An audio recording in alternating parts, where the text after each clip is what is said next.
Hello ladies and gentlemen, today I want to talk about using these and how measuring velocity can be used to improve performance. So here at Super Training we use a training model that combines percentages, reps in reserve and velocity. Everyone who is on our strength program is taught how to use one of these measuring devices, the Rep 1, and then how to record the data onto their training sheet.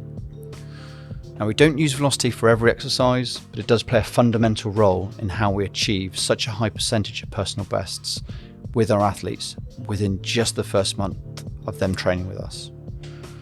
Now, I felt the need to make this video because there seems to be, how should I put it, a mixed interpretation of using velocity in the strength training community.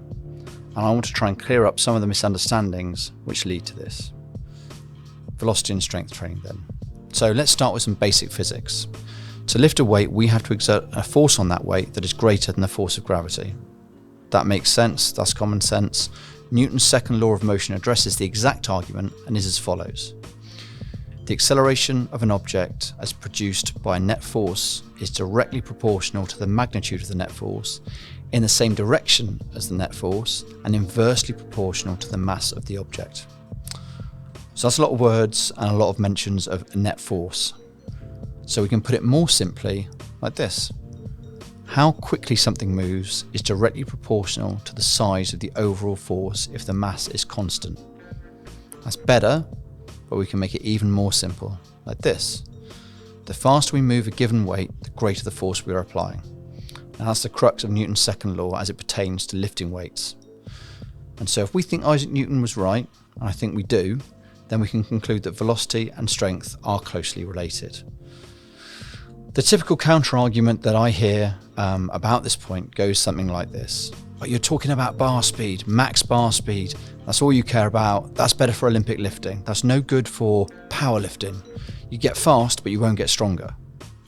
Does that sound familiar? Have you heard that before? Have you seen that somewhere on social media? Well, that comes from the misunderstanding that when we talk about velocity, we're only using at velocity and primarily looking at bar speed and power, which involves lighter loads. But that's not what we do at Super Training. When we use velocity as a measure of improvements at high loads, and we do it with competition-specific technique. For example, if someone can bench press to a competition standard with pauses at top and bottom of each rep, a max of 150 kilos for 3 reps with the last rep at 0.2 meters per second, and then 5 weeks later they can do the same weight for 3 reps and the last rep is 0.25 meters per second with the same technique, then they've got stronger over those 3 reps. They're moving the same weight more quickly, so their ability to generate force over those 3 reps has increased. They've got stronger. Another way we could use velocity is benchmarking percentages. We all know how taxing 1 rep max testing can be. It's tough on the central nervous system, leaves us at risk of injury, and needs careful monitoring and spotting, especially as lifters get more advanced. What we can do instead of a 1 rep max test is that at a given percentage, 90% is common, and measure the velocity of that percentage.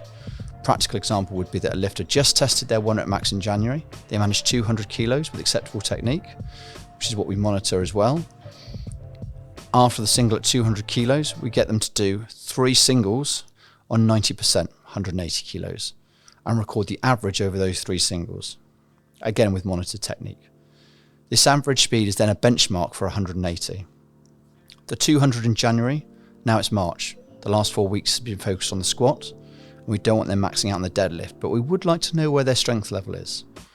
So we get them to do 5 singles on the deadlift on 180 kilos, which was their previous 90% from January.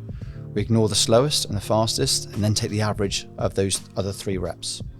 If it's higher than the previous benchmark, we know they're in good shape and they've got stronger than they were in January. If it's a bit slower, then we know maybe they've lost a bit of strength on that movement. We have a margin of error for each lifter, for each movement, which we generate ourselves through our velocity profiling process. And if that margin of error is outside, then they've either gone up or down. If it's within that margin of error, they've stayed about the same. Some of the counter arguments that you hear regarding velocity use don't just involve moving the bar quickly. Some of them involve prioritizing speed over technique. and just letting the body go, not holding a good technique, and increasing risk of injury by focusing on bar speed. You have to monitor technique at the same time. You have to be mindful of teaching good form whilst monitoring bar speed. But if you do that and you monitor your benchmarks accurately, you make sure that the form is consistent from session to session, then velocity is a superb tool. It isn't right in every circumstance for every exercise, but the more experienced coaches know when to use it and when not to use it. I hope that's cleared up some of the misunderstandings we've had. If you'd like more information on this, just send us a message and we'll do some more videos. But thank you for listening.